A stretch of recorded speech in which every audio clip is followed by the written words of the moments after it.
हामी के गर्छौं र कसो गर्छौं हैन, सम्पूर्णलाई आह्वान गर्न चाहन्छु।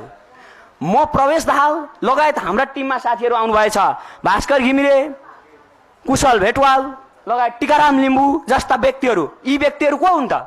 यी व्यक्तिहरूले जिन्दगीभरि राजनीतिक दलको सदस्य लिएका छन्। यिनीहरू सडकमा आएका मान्छे हुन्। यदि सडकमा कसैले गोली हानेको हुन्थ्यो भने गोली लागेर मर्ने स्थिति हुन्थ्यो।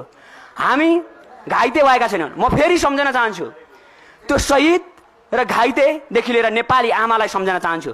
तपाईहरूले देखेको सपना हामी जिउँदैछौँ। यदि हामी मरेर गएका थियौँ भने सपना पुरा नहुन सक्थ्यो, तर नेपाली जनता जिउँदैछन् र जेनजी पुस्ता जिउँदैछ। त्यसो भएको हुँदा सम्पूर्ण नेपाली जनताहरूलाई भन्न चाहन्छु, तपाईहरू नडराउनुहोस्। परिवर्तन हामीले ल्याएको हो। तपाईहरूलाई अझै पनि भन्न चाहन्छु, कसैले कसैलाई च्यालेन्ज नगरौँ, कसैले कसैलाई रुष्ट नबनाऊ। सबैजना यो देश हाम्रो हो। हामीले हाम्रा माग र एजेन्डाहरू राख्न पाउनुपर्छ।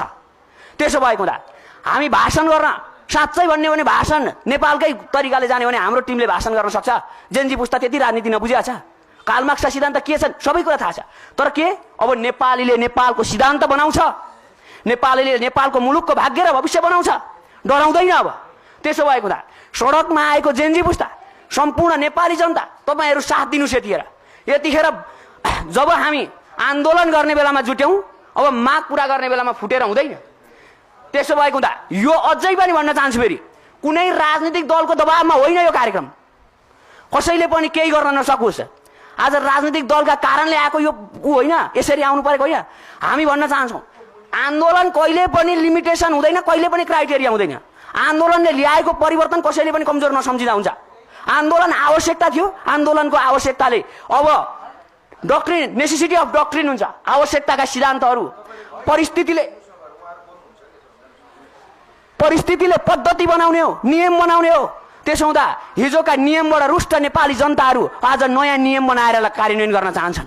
त्यसो भएको त हाम्रा एजेन्डाहरू, एकछिन साथीहरू एकछिन, हाम्रा एजेन्डाहरू के छन्? अब एजेन्डातिर लाग्न चाहन्छु। एजेन्डाहरू हामी प्रष्ट भन्न चाहन्छौँ। अघिदेखि मैले भनेको छु,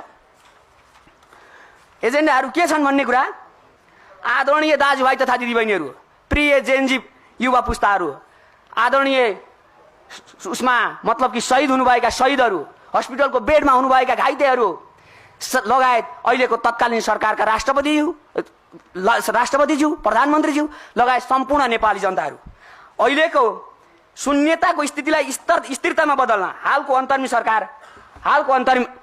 अन्तरिम सरकारले तत्काल निर्णय लिनुपर्छ। के निर्णय लिनुपर्छ त? हामीले निर्णय के लिनुपर्छ? तत्कालीन संविधानलाई परिमार्जन गर्न सकिन्छ भने